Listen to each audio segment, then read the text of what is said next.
Hello and welcome to the I Want to Know podcast. I'm Josh Spector and I am your host. If you don't know who I am, I'm the creator of the For the Interested newsletter, which you can check out at fortheinterested.com. If you're new here, this podcast exists to help creative entrepreneurs get their questions answered. It's very simple. In each episode, a different guest comes on and asks me 3 questions. We have about a 10-minute conversation about each of them, and that's it. No fluff. Hopefully, I have some helpful, actionable tips and strategies to share both for the guest and for everyone listening. Today, my guest is Andrew Methven. Andrew helps aspiring learners of Mandarin maintain and improve their language skills and stay on top of the latest language trends in China through his Slow Chinese newsletter. Each week, he picks one news story out of China, explains how people are discussing it, and shares cool and interesting words and phrases to discuss it in Chinese with his 5,500 readers, who probably won't find that vocabulary in a textbook. As well as the free newsletter, Andrew launched a paid membership and a community of language learners 1 year ago with nearly 300 subscribers. I've known Andrew for a while. I've done some work with him in the very beginning. I am super impressed with the progress he has made and the success he's had so far. He is really in the process of building something awesome. And we're going to talk about, I know he has questions about those paid memberships and sort of how to take things to the next level. So with all of that said, hey, Andrew, welcome to the show. Hi, Josh. Good to see you again. And great to be here. Really looking forward to you hopefully helping me get my head around how I kind of get to the next stage in building this audience-based business. Yeah, I'm excited to talk to you and also for other people to hear this, because I know you had emailed and you had some questions and we were sort of going back and forth about the next step. And I was like, oh, wait a minute. Lots of people who are in the position where you are in, who they've started a thing, whether it's a newsletter or some other product, subscription product, part of it's free, part of it's paid. They're all trying to figure out like, okay, how do I retain people? How do I sort of take this to the next step? How do I use social platforms to grow this? And I was like, we should do this as a podcast episode because I know that I have a lot of thoughts about this and I know a lot of people will find them valuable. So here we are. Let's get into it. And let's start with what is the first thing you want to know? Sure. So my first question is, as you were saying, about audience retention. So number one is, how do I retain my paid audience? So in other words, the people that pay an annual subscription to access my membership product. And the reason why that's a concern is because it's coming up to pretty much exactly a year since I launched it. So around a third of my audience signed up back then. And so I'm going to try and retain as many of them as possible. Yeah. So let's just to clarify a couple of things. So as of now, you're just coming up to the first place where people would retain or renew or any of that stuff. So you don't know at this point whether your retention is good, bad, or otherwise. You're about to find out, basically, right? Well, already some people, my earlier subscribers, some people have already decided not to renew. So I'm already getting a few notifications through that, people have decided not to carry on. And I generally ask them, why did you decide not to? And the feedback I'm getting is that they like the product. The product is good, but, it seems that some people after a year have kind of had enough and they've got different priorities. So yeah, I just hope all of them don't think that. And then, yeah. So are you getting any sense, I know it's early, but are you getting any sense of percentage of, like you've heard from some who are like, hey, I'm not going to renew, but you don't really know, is it 10% are not going to renew? Is it 80% are not going to renew? You just don't know at this point. Yeah, I honestly, I just don't know. Unless I ask them, individually or directly, it's just really hard to gauge that at this point. A couple of things. So the first thing to understand is, for you and for anyone, you're never going to have 100% retention rate, obviously. No matter how amazing and great your product is, for some of the reasons that I think you've already heard from some people that are not renewing, their interests change, their career change, their financial situation changes. Going into it understanding that some people are not going to renew and it may have nothing to do with your product. So it's the same thing with newsletter unsubscribes, right? People unsubscribe every time I send an email. It doesn't mean that my newsletter is not good. It means that, stuff changes for everybody. Now, obviously you want the retention to be as high as possible, But I think it's important to go into it realistically and understand that like there's going to be churn. There's always going to be churn. Yeah. So like my Skill Sessions product, which for anyone who's listening, you can check out at joshspector.com/sessions. It's really good and people really like it. And lots of people renew. There's people that don't, even though I think that's a very successful, very good product. And I probably should know, but I don't know exactly what my retention rate is, but I would guess it's 60%-ish. And I feel good with that, especially on an annual subscription, because a lot can change in a year. It's a little different than someone buys a monthly, they do 1 month and then they're gone. A year is a much different thing. So I think it's important to keep that in mind as you go into this and as you discover kind of what retention looks like for you. The first thing I was going to say to you, which it sounds like you're already doing, which is great. It's important to have some conversations with the ones that don't renew and conversations with the ones that do, and really just sort of get a sense from them and pay attention to the words they use. Hey, thank you so much for renewing. I'm curious, like, why are you renewing? What are you finding most valuable? What did you get out of it? What did you wish there was more of? And vice versa, because you will learn like, okay, they're not renewing because their interest changed, or this was a nice to have, it wasn't a must have. Like you'll start to get a sense of what is driving each side of those equations. And that will help you both understand the marketing, the messaging, to help you understand who you're attracting. You might discover that some of those people that aren't renewing probably weren't a good fit for it in the first place. And it might be not that the product let them down. It might be that you had attracted some of the wrong people initially. Another thing that I think is worth considering is, and again, some of this is about you only have so much time and scalability and whatever, but your audience is big, but it's still relatively manageable. Having individual conversations with subscribers before it's time for them to make the decision to renew or not.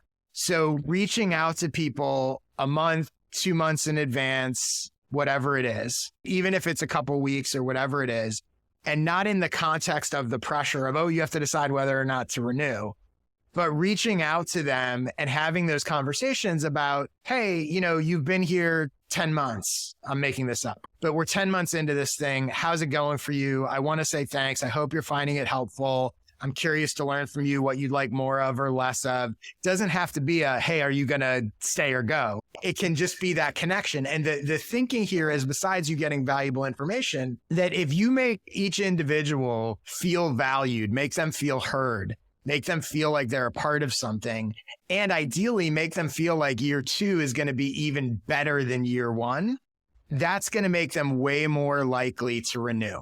And this is just a general note, and this kind of goes year long as well. The more on an individual level people feel like they have a relationship with you, the more likely they are to stay, the harder it becomes to go. And that doesn't mean that you have to have a weekly call with people all week. Like, I'm not saying that, but I'm saying one, and it doesn't even have to be a call or in person, little interactions. You could set up an automated email theoretically that 6 months in people get, and you say, hey, I just want to check in with you. How's this going? And that will go a really long way. I think a large portion of my audience, even if I don't have a lot of direct interactions with them, they feel like they know me. That helps get people to stay. And one of the things that I've noticed, and again, this is a different product, but one of the things I've noticed with my skill sessions, whereas before my paid subscription product was basically like a paid newsletter, it was all written text. Now these skill sessions are once every 2 months. I do a video workshop, and this is anecdotal, so I can't necessarily prove this, but I think the fact that they can join these videos and I can see them on Zoom and we can for a second say, oh, hey, Corey, it's good to see you again. Like, hey, that little bit I think goes a long way to them. I just think it's human nature, right? I think it makes it tougher for them to say, oh, I'm going to abandon this thing, because they feel more connected. And so I think looking for ways that you can make subscribers feel like they know you, even if it's small, simple interactions, will ultimately help a lot with retention. Do you have a monthly offer or just annual? So yeah, we do. I do. So I publish on Substack. So I do an annual subscription, and then there's a monthly option as well, which is obviously it's geared towards hoping people will go for the annual. Is on a monthly. And are most of your people annual? Yeah, I think probably 90% more overall. Okay. So I was going to say, that's what I figured it was with you, but just for anyone else that's listening, if you're doing monthly, going annual, I think will help with retention in general. Yeah. Obviously, you're getting them for a year up front, but the other thing is not just the year up front. That gives you a year for them to develop a deeper connection, for them to get value out of it. Whereas if you go month to month, it can be like, oh, I got to immediately prove that this is worth it. And also when you go month to month in terms of retention, every month you're forcing people to ask themselves, is this worth it? Yeah. That's a lot different than once a year having them go, is this worth it? And the pain, quote unquote, pain of paying, even if they think it's worth it and even if they like it, they're feeling that pain every month on their credit card statement. Yeah. Versus they're feeling the pain once and getting the pleasure for a year. So in general, I'm a big proponent of annual versus monthly, which again, I know that you're doing. Yeah, so I think the monthly versus annual piece, I think that seems to be okay. I think I'm quite happy with that. Yeah. And I find often the people that sign up for a month, not regularly, but quite a lot of those then unsubscribe because it's not for them. Rather they do that monthly thing than a year thing. Yeah, so I'm already doing that. On your idea of reaching out to people, so I've started doing that as a welcome thing. So when people sign for the paid membership, I do like a 20-minute call with them. I offer a 20-minute call, and I found that's really useful, both to but also just understanding the audience better. I hadn't thought of that actually on the other end of the cycle. So I'll definitely do that. I'm sure that you find even with the welcome call that you're doing, my guess is the people that take you up on that, as you move forward, you can probably sense that relationship is different than the people that don't. Yeah.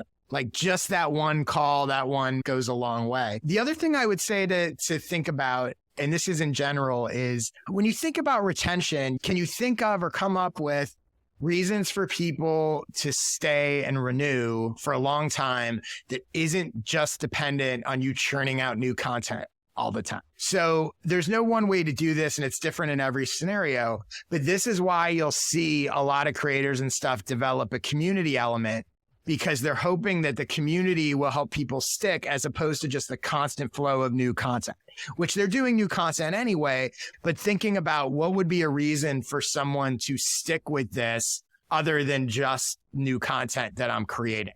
Not always possible, not always easy, doesn't always fit with every niche or product, but something to think about. The last thing I would say here, again, just from in terms of a mindset or thing that's worth thinking about, is what people are actually buying.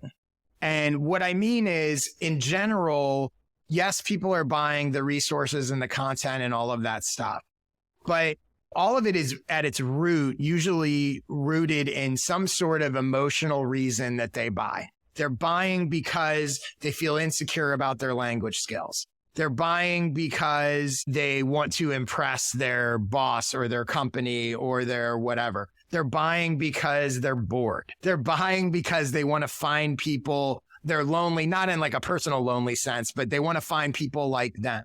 So thinking about what are the emotional reasons that people buy, and I'm not necessarily saying you should do a community, but I'm just using that as sort of a simple example, right? Why do people stay? Why are people more likely to retain for the community? Not more likely, but they're staying for a community in certain scenarios because they've now become friends. They've now developed a connection with not just you, but with this thing. They now identify themselves, which is super powerful, as one of these people, and not renewing removes them. All of a sudden, not the cost of not renewing is I lose my friends. I lose a piece of my identity. I know that's a little bit of an exaggeration, but it's true, right? So if you can figure out on some level, I lose my confidence that I know what's going on. I have fear of missing out. You can think about the emotional stuff and then think about how do you incorporate that into your products and offers and even your messaging about retention. That's the holy grail. Like, there are things where people are never going to leave, and usually they're never going to leave because there's some emotional tie that they've built. And that's the other thing too, is thinking about not only can they have that relationship or connection to you, but the more likely they can have a connection to the brand, the community, even if it's not, it doesn't mean it has to be a quote unquote community, but the more they feel connected to the sort of, this is a piece of who I am and what I do, the less likely they are to cancel or not renew. Does that make sense? Yeah, it makes sense. And actually, of course, I started to try and do the community piece. So I'm already trying to offer that, but I haven't quite, it's just not, I don't feel like I've got it right yet. Clearly, I think that's what people are looking for. It's just a question of how do I actually make and it can be the community piece, and it also can be the habit piece of it. There's people that like, this helps me develop and maintain this habit. You know, you think about, I know you're doing Ship 30, and we'll talk about that in a second, I think, when we get to Twitter and stuff. But, you know, why do people do Ship 30 multiple times? Yes, there's a community piece of it, but there's also this is a forcing function that helps me keep this habit of writing. And I'm worried that if I don't, and I'm not an expert in Ship 30, I haven't done it, but my guess is a high percentage of people that are doing it multiple times are doing it because it allows them to keep that habit. And they're worried that if they don't do it, they'll lose the habit. Yeah. There are some similarities there in terms of you helping people practice and helping position and message and the understanding of like, you want to get to a place where they feel like, if I don't renew, let's be honest, I'm not going to practice as much as myself. I'm not like, there's a thing there that's not just about the content, that this is on some ways a forcing function or a thing that helps me continue to do the thing. And that idea of habit is also something, even for new subscribers, that I think from what I remember and looking at your stuff, like we probably talk about practicing and that kind of stuff. You might want to start thinking about this newsletter and your products and stuff as a tool that helps people develop the habit of practicing their Chinese, because that might be a powerful hook for people who want to do it and they're looking for sort of a forcing function, right? If nothing else, they're going to get an email in their inbox once a week that's going to remind them to sort of practice some stuff and whatever. So something to think about. Yeah, that's a really good point. Cool. So let's get to your next question. What is the next thing you want to know? Okay, so the first one was about retaining audience. The last two questions are about audience growth. How do maybe not the word isn't used, but how do I encourage my current audience of the free products or the paid product, but I'm thinking more of the free product, to share my content more? Whether it's like an affiliate program or group subscription, or, you know, I don't really feel like I'm making it easy for people to share. Or so basically, how do you encourage word of mouth and turn one subscriber into 2 or 3 or 5 or whatever, right? How do you amplify that growth? One of the reasons why I love doing this podcast is because I get questions like this that are very common, and I've sort of thought about them before, but they give me the excuse to sit down and go, oh, what am I really going to tell Andrew? And what would I really do? It's a forcing function for me. I wind up seeing things differently and coming up with things. So I came up with a bunch of ideas that I have for you,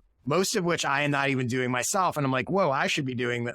Like, I was like, I should be doing this. So I will be applying some of these concepts. So thank you for the prompt. So let me start here. The first place I went is the idea. It's a simple question, right? How do I get my subscribers to spread the word and bring in more subscribers and turn one subscriber into 2? You know, if every subscriber you got led to 2 subscribers, that's a huge impact.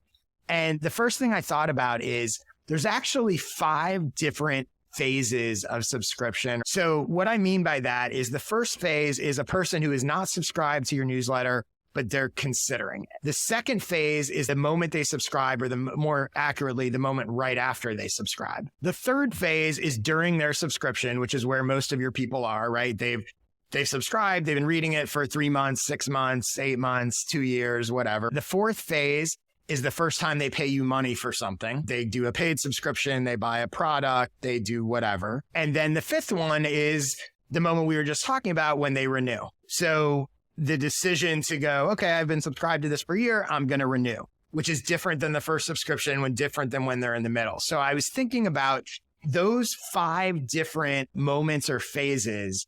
You actually want to consider a strategy, 5 different strategies, a strategy for each of those moments about how you're going to turn that subscriber in that phase, how you're going to get them to drive word of mouth and attract more people, because those phases are very different. And so I'm going to give you a few specific ideas of examples of things you could do. So, for example, when someone is in the phase, let's say, where they're considering a paid subscription, you could offer them an incentive if they refer a friend. So maybe it's a discount, maybe it's access to something special, maybe it's an affiliate fee, maybe it's a whatever. So when that person is in that moment and they're like, I'm going to upgrade to his paid subscription, you could have something that said, hey, and you can figure out the logistics of how to do it, even if it's as simple as them emailing you and you give them a discount code or whatever, right? But you say, hey, if you know someone else, how much is an annual subscription for you? So it's now $140 a year. Okay. So let's say it's 140 and you go, hey, if you find someone else that wants to subscribe with you at the same time, I'll give it to both of you for $100, making that up.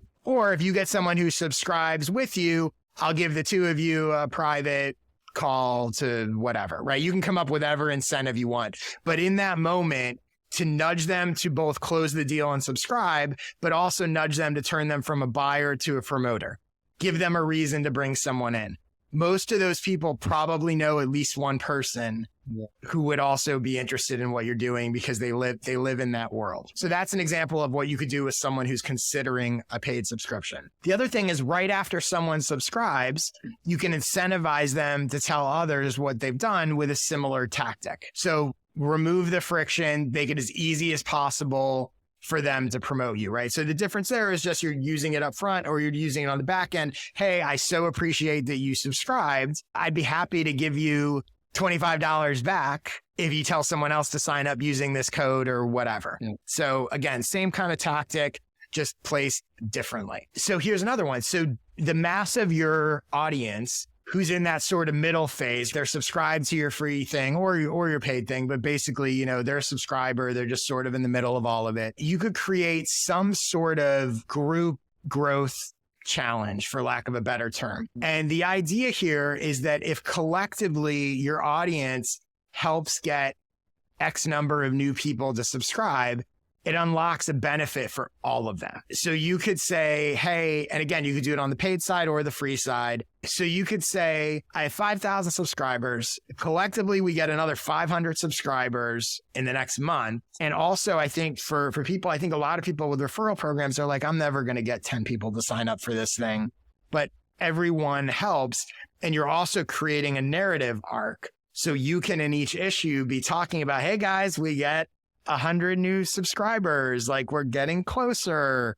You know, I did X, Y, and Z. And because again, it's collectively as a group. So you're creating a narrative story that's rewarding the group for helping you grow. And it also helps them feel some sense of ownership in the thing. So that's an example of what you could do for people at that phase. Here's another one that would be interesting for paid subscriptions. So right after someone buys a paid subscription or when they renew, you could message them and you could say, hey, I really appreciate it.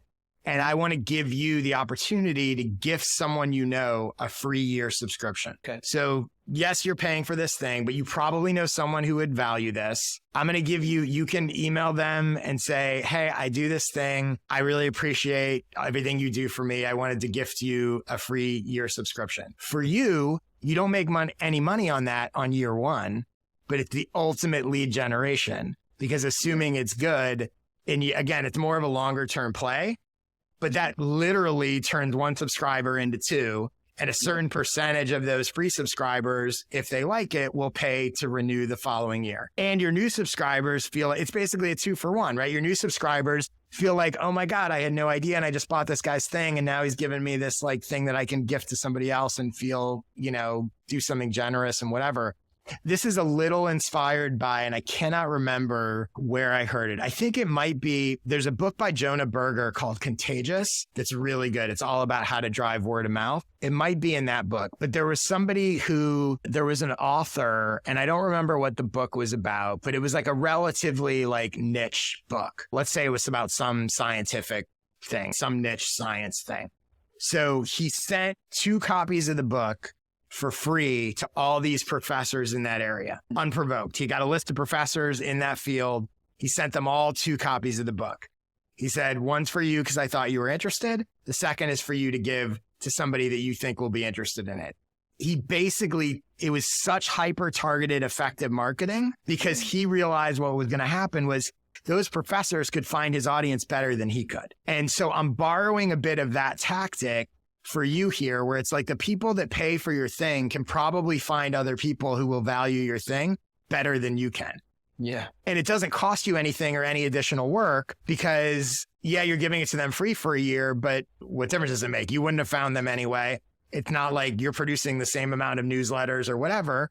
And some of them down the road will become paid. So that I think is something that's worth thinking about. Yeah. And I think that's one, that if you were going to do one of these things, I would experiment probably with that one because it's very easy to do. It's rewarding people that have already paid you. And I think starts the relationship on a like, oh, that's pretty cool. So does that all make sense? Yeah, I hadn't thought of any of those ideas. Well, honestly, like I said, thank you for the question because I hadn't thought of many of them either. But I think once you, and again, that's sort of the tip of the iceberg, but once you start thinking about the different phases and go, what could I do to people that are in this position to get them to spread the word? What could I do to people that are in this position to get them to spread the word? And a lot of that stuff can be automated or simple. It doesn't involve a lot of heavy lifting. Cool. Let's get to your third question. What is the next thing you want to know? Third question is also about audience growth for the free newsletter, which is how do you suggest I use Twitter specifically with my kind of content to grow the audience for the free newsletter? Let me ask you first, and I love Twitter. Let me preface it with this. So I love Twitter. I'm a huge fan of Twitter. I also believe that anybody can succeed on any platform. I'm not one of these people that are like, oh, your audience is on Instagram. There's plenty of people on any of these platforms for you to succeed. But I am just curious, why Twitter? Why are you thinking Twitter as opposed to elsewhere? So I've seen, including you, people using it really effectively to grow decentralized audiences, both over a long period of time, sustained growth, and also the occasional big jumping growth as well. And I've never really used it. And I just decided this year to focus on it, see if I can make it work. But I'm finding it hard to work out, what content that I've got should I use? How do I repurpose what I've got? Yeah. Let's start here. So with some of the basics, the mechanics of how Twitter growth actually happens, right? So what happens is somebody sees a tweet of yours somewhere, somehow. They retweeted it, they came across it, you featured it in your newsletter, you linked to it, whatever it is. Somehow someone sees your tweet. And let's say, hopefully they like it, they find it interesting, they find it helpful. They go, who is this guy? They click on your profile, they go to your profile page. They're on your profile page for a specific purpose. They're actively deciding, should I follow this guy or not? So with that in mind, your profile page is essentially like a sales page or a landing page for why someone should follow you. So everything on it should be geared towards that in mind, the conversion, especially the stuff at the top. So your bio is not about you. Your bio is about convincing people the value they will get to follow you. They're reading your bio not thinking, who is this guy, but thinking, should I follow this guy? Is he worth it? So the elements you have static, you have a banner, you have your bio, you have your website link, and then you have a pinned tweet. No. All of those should be in your mind when you're creating them, that the people that are looking at them are people who saw some tweet of mine, thought it was interesting. They're literally trying to figure out, should I invite this guy into my feed? How can I use those 4 key elements to convince them to invite me into their feed specifically? With that in mind, I just want to pull up your account. Don't worry, I'm not going to pick on you. For anyone listening, it's at Andrew Methven. We'll link it in the show notes. But so with that in mind, putting myself in the head of people that they saw some tweet of yours, they're not quite sure who you are, right? So they go to your banner image is blank. So that's just a missed opportunity. Your bio currently says mastering modern Mandarin 1 idiom at a time, author of Slow Chinese, columnist at the China Project, tweets about Chinese language trends. It's about who you are and what you do. It's not about who you help and what they get. So if you compare that to my bio, for example, so my banner says I help creative entrepreneurs. So if a creative entrepreneur sees it, they immediately know this guy, they don't know that I'm good or not. They don't know that I'm whatever, but they know, oh, maybe this is for me. Very clear, clear and simple. I help creative entrepreneurs. Then my bio says, I simplify audience and business growth for you by sharing how I built a 24,000 subscriber newsletter, 6-figure solopreneur business, and popular podcast. So that first part, I simplify audience and business growth for you. So I see they go to my page. They're like, okay, this guy helps creative entrepreneurs. How does he do it? Oh, he's going to help me. I want to grow my audience in business and I'd like it to be simpler. And it seems very complicated. And then I have a little bit of my credibility in the second part. Oh, this is not just some random guy. Like he's built a newsletter. He's got a podcast. He's a solopreneur. Now, look, that may not scare, but it may turn some people off. They're like, I want to build a big agency. I want to build a big company, but they're not my main target audience anyway. The key is having it be focused on the value that you provide to them, not the equivalent of like a resume, sales page versus resume. I even have where the location field would normally be like yours says the UK or London or whatever it was. I just changed that to start here with an arrow pointing directly to my newsletter subscribe page. So that's what you want to do from a sort of conversion standpoint, right? Now it's separate. How do you get people to see your tweets? And we'll talk about how do you get people to bother go looking at your profile? But first thing you want to do is optimize your profile to convert and capture the people that do go there. So in your case, it's all about expressing that value you provide to them, who they are, and making them want to follow you. So again, in terms of revising your Twitter bio, the point you're trying to get across is I help these people do this, make it obvious. In my case, my banner just says I help creative entrepreneurs. You certainly could do that. I help people master Mandarin, however you want to phrase it. Or you could even more specifically reference your newsletter in it. I help people do this, but so that anyone that even looks at the banner knows that there's a newsletter that's going to help them do that thing. Then a quick note just about the Ship 30 atomic essay thing. And this is my own, again, I haven't done Ship 30. I have a lot of respect for what those guys have done and I know people love it. So this is just my own perception of it. For anyone that doesn't know, Ship 30 has people write these like short atomic essays and then post them as sort of screenshots and tweets. I think most people don't want to read screenshot essays. I think that same content presented natively on Twitter as a thread would perform much better. So I'm not against you sharing that stuff. I think you should share it.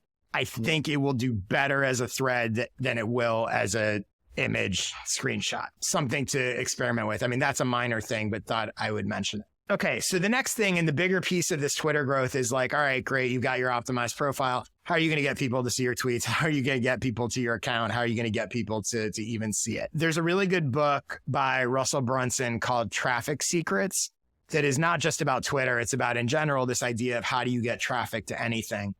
And one of the basic concepts of the book is what he calls the Dream 100. And essentially the Dream 100 is you make a list of people whose audiences you would love to be in front of. Like the people you're like, this person, this publication, this podcast, whatever it is, right? You're like the people that consume or follow that person's stuff would probably like my stuff. And this is a very simplified version of it, and I'm just sort of talking about it in terms of Twitter. And it doesn't have to be 100, but I would make a list of who are those people on Twitter that you would love to get in front of their followers. Like if you could pick people and have them introduce their audience to you, that would be it. But the difference is, yes, it's great ultimately if you could ever have them promote you or whatever, but it's not really about the person, it's about their followers. So once you have that list of people, you're going to start being active in replying to it and the engagements on those people's tweets because their followers are going to see that bit by bit by bit. And you're going to be replying with stuff that's valuable and interesting, not just self-promotional, whatever. That's how you're going to start to get in front of those people. A lot of times when you're starting out and growing your audience, what you do with replies to other people is more valuable than what you tweet yourself because you don't have many followers. So it's like you want to go get in front of the right people. Separate from that, another concept, you have the advantage that you have a large newsletter and a large existing audience. Do you know anything about Twitter lists? Yeah, I haven't really started looking at that yet, but it's on my list of things to try and work. So look up, you can Google, there's a million things out there. They're really basic, but you can create a Twitter list of anything. You can make it public or private. I would create a Twitter list to feature your readers and subscribers who use Twitter. Okay. In your newsletter, send them a thing and say, hey, and this goes back to some of the community stuff we talked about. I'd love to create a way for both me to be able to connect with you and for you guys to be able to connect with each other and for me to showcase you to other people who use Twitter. Reply and let me know what your Twitter account is. Take all those Twitter accounts put them into a list. And this is going to do a few different things for you. Well, number one, a lot of those people are probably going to follow you because it's a way to promote your own account without saying just follow me. But they're going to go, oh, I didn't realize he was on Twitter. Like, I'm active on Twitter. I'm going to go connect with him. Two, it's going to surface for you everyone in your audience that uses Twitter. So you're going to know them. You can follow them. You can connect with them. You know, you don't have to do all of them, but you certainly can. You're going to be able to create this list of just your readers. The lists create essentially an alternate Twitter feed, right? So you can go to your slow Chinese list and you know that every tweet you're seeing in your feed is from your readers. Really easy to engage with them. I can like that person's tweet. I can reply. I can retweet it. It's funny how this now ties into stuff we talked about earlier, where they feel seen, they feel connected, you're building relationships. Also, most of those people, or a lot of those people, probably the people that are following them would also be interested in what you do. It's, again, you're getting in front of other people's audiences, as opposed to just putting yourself out there and trying to like hope you get discovered. You're like, well, this person likes what I do. There's probably other people that follow them that like what I do, right? Or the people that are replying to them, you might engage with them. Like, you'll be able to see, and some will be a better fit than others, but I think that will give you the advantage of having this existing audience. And so you want to sort of recreate that on Twitter. Like, we communicate via the newsletter, and then we also sort of hang out here and have conversations. You can even get to a point where you start featuring some of their tweets in your newsletter if they say stuff that's interesting or valuable. And then also in your newsletter, like, this is something I've started doing. I'm linking to my tweets and tweet threads all the time. So the stuff you're doing for Ship 30, which I don't know if you're doing this yet or not, but link to those threads or tweets in your newsletter, which is also driving your audience into Twitter. Yeah. The people that already like you, that's what you're going to leverage to grow on Twitter, as opposed to, you know, again, you're going to use the advantage you have of an existing audience to find more, as opposed to sort of just randomly trying to find new people. Yeah. The other thing I would say that you can do is Twitter search can be really powerful. It depends. I don't know how well it may or may not work with your niche, but you can do strategic searches to find people sharing relevant content you might want to engage with. So, for example, you may or may not know, a lot of people don't even realize this. You can do a Twitter search for a URL of an article or a website, and it's going to show you everyone who's sharing links to that website. So I'll use, and I don't know that this is a perfect fit or not, but Cynicism, the Bill Bishop newsletter, if he's one of your Dream 100 or whatever, you could do a search for cynicism.com and you'll see everyone that's tweeting links to his stuff. Okay. And I did it earlier today and even saw some people that just shared a generic thing of like, just subscribe to Cynicism. Yeah. So now, this is a complete hypothetical. And again, like anything, some of it will work, some of it won't. But for example, if you did that search, you could reply to the person that said, just subscribe to Cynicism, and literally not even promote your thing. Just reply to him and go, oh, you're going to love it. I've been a subscriber forever. Here's subtle promotion. I feature links to his stuff in my newsletter all the time. That person who gets that goes, what's this guy's newsletter? Who's this guy? Click on the profile. And they see your stuff, which is essentially your sales page. And it's that kind of hand-to-hand combat and fitting the pieces together that is how you're ultimately going to grow on Twitter and build audience. The other thing I would say is you could do, because you share other people's content in your newsletter at times, do searches for those URLs, see who else is sharing the same stuff that you're sharing, or go to the authors or publications that created those things and just comment on their thing and say, hey, I featured this in my newsletter. Just want to let you know I featured it in my newsletter this week. Their readers are seeing it. They're on what newsletter features this stuff. It's that little stuff. And I think, yes, you need to be tweeting and yes, you should be, doing all that stuff.